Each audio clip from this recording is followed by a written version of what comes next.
آج سائنس یہ کہتی ہے کہ جو سورج کی روشنی ہم دیکھتے ہیں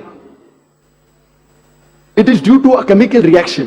یہ ایک کیمیکل ریئیکشن کی وجہ سے ہے جو کروڑوں سالوں سے چل رہا ہے, اور ایک دن یہ کیمیکل ریئیکشن بند ہو جائے گا اور سورج ختم ہو جائے گا.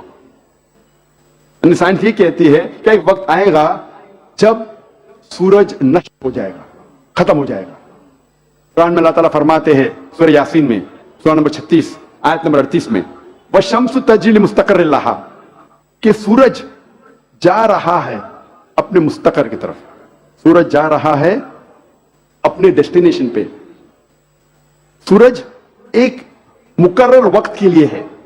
مستقر کے معنی مقرر وقت اور مقرر جگہ, اس کے دو معنی ہوتے ہیں. مستقر کے معنی کہ سورج ایک مقرر وقت کے لیے ہے اور مقرر جگہ کی طرف جا رہا ہے.